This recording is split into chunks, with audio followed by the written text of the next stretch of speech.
went through the Burlington, the Great Northern, Northern Pacific, and the Southern, the Spokane, Portland, and Seattle. And so now we're going to talk about the merger that happened in 1970 when the Burlington Northern first merged. And so late in the 60s, when they saw this merger was going to happen, everybody was proposing their paint scheme. And so the Great Northern proposed this this blue, if you remember the Great Northern blue. And I took this picture of the Western Star coming into Minneapolis Depot in the afternoon. And you see why they didn't pick the blue. Because it a little bit of dust on it and it really looks bad. It was not, plus the white stripe wasn't great either. So the blue didn't work. Now the Burlington and the NP had said, well, we're gonna use the Cascade green. And so the Burlington started painting engines in their proposed paint scheme. And you see the green doesn't look too bad when it gets a little dusty. Mm-hmm. Much better than the blue. The white stripe though doesn't look very good. And of course the joke was that the guys were painting and then they fell off the platform, and that's why there's a hockey stick. They called it the hockey stick back then. Yeah. And so the Great Northern was painting everything in the late 60s blue. Cabooses, boxcars, covered hoppers, everything. And the Northern Pacific started painting their boxcars this Cascade green, and they painted their cabooses. They didn't paint any locomotives. They were waiting to see what happened.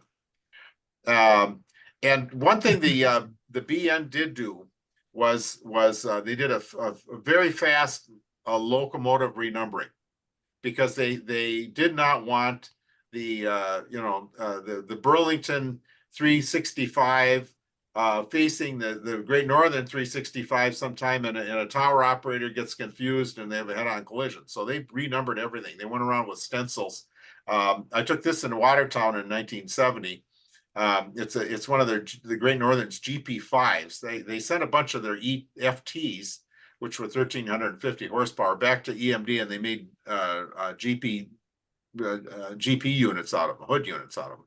But it's got the guts of an FT in here. But anyway, they numbered them in the 1300s. But you can see everything had a little BN under it and then the white number, so you knew that it was a renumbered locomotive. Right. Yeah. And so there's the final paint scheme, which I think is, I think, and our resident expert Carl said he thought it was one of the best paint schemes, and he also said it's probably one of the best numbering schemes for the locomotives. The passengers car scheme, they had gone with the Burlington hockey stick, but that didn't really work out. So then they went back to the traditional, just a white stripe down the train. Because they didn't know Amtrak was coming, so they were repainting cars, and for about a year and a little bit, the Burlington Northern was running passenger trains. But they painted their boxcars Cascade green. They painted. I took this in 1970 in Havre, Montana. They got a whole string of Pullman standard 55-foot, 100-ton grain hoppers going to the grain elevators for the grain rush. But so they were buying stuff like crazy. And for the refrigerator cars, they used the Western Fruit Express. This is the Great Northern's paint scheme.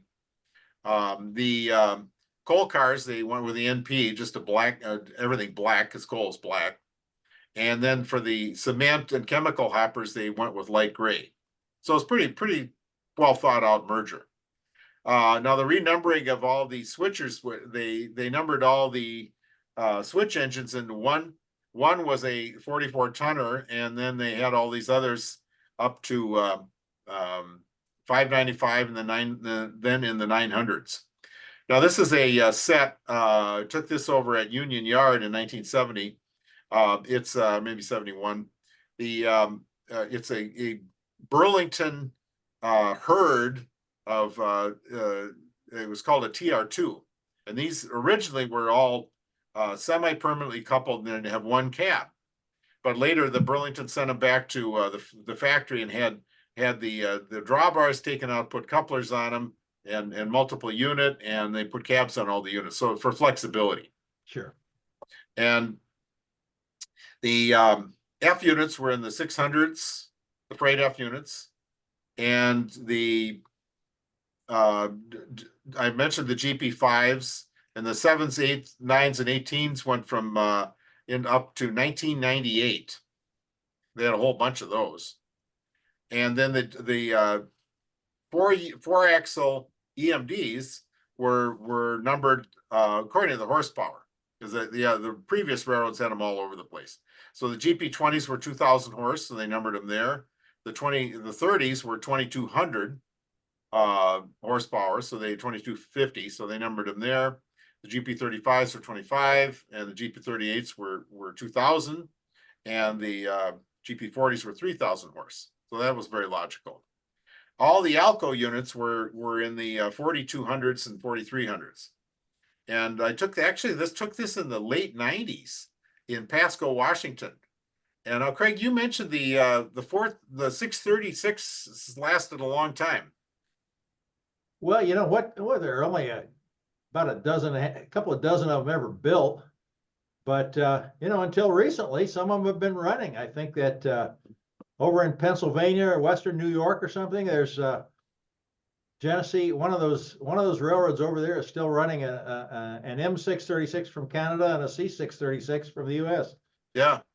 So pretty amazing.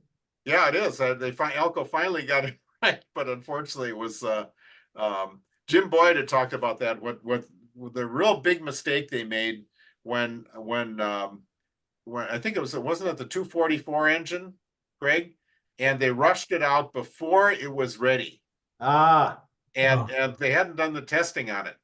And so Jim Boyd said, "Well, they're great. The PAs were running for about 2-3 years, very little maintenance and everything." And then all of a sudden they had crankshaft problems. And oh my God, it was not pretty. So that as our friend Craig would say, is that a problem? Yeah. Right. So then the 6-axle General Electric units were in the 5,000s, and then the 4 axles were in the 5,400s on up, and the let's see, the EMD, the SD7s and 9s were in the 6,000s, and the 24s were in the 6240s because they were 2,400 horsepower, 6 axles, 2,400 horse. So it's pretty logical. And the SD40s, these are the ones that the C&S had owned, and then the SD45s they 6,400 to 67. These are SD45s that I took, an SD45 I took coming out of Havre from the top, and the SD40-2s they bought a lot of. They started out in the 6,300s, and then later they had the 6,000s, the 7,000s, and the 8,000s. They had several thousand of them because they were in the 1980s. That's basically all you saw on the main lines. And the F45s were in the 6,600s.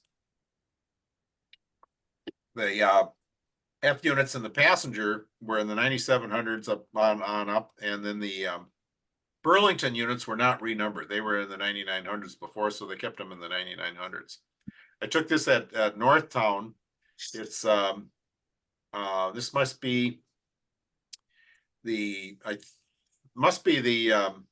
Northern Pacific train, because of course this was after the merger, but before Amtrak. And so probably the Western Star going out through St. Cloud. But anyway, they had green and white stripes, and then they tried black and white stripes, and they tried all sorts of different things. But finally, they just painted them the regular paint scheme. The Great Northern had bought SDP 40s and 45s. They were in the 9,800s, and originally, as I mentioned, the C&S units were not renumbered, but then later they put them in the 6,300s. Then in 1980. The Burlington Northern merged with the Frisco, which really filled in a nice hole that they had right in the middle of the country. And it was good, strong railroad, so that did very well. And then, of course, in 1995, they merged with the Santa Fe. And to answer your earlier question, Bob, now it's economies. They are doing better. And they're not, and the mergers are getting approved because railroads, as I said, are no longer 90% of the freight business. They're about 30–40%. So if we end up with big companies, well, that's probably okay. There was a guy in Trains magazine who had written a few months ago about why they needed to have transcontinental railroads. That was the first part of the article, and then the second part of the article, he said, well, we probably shouldn't do it because the roads get too big. So I couldn't figure out where he was talking about, but anyway. But we have 6 railroads now, and the Surface Transportation Board has said that we're going to stay with 6 railroads in the United States. So we have BNSF, and we have the CSX, Norfolk Southern, Canadian Pacific, Canadian National, and Union Pacific. That's it.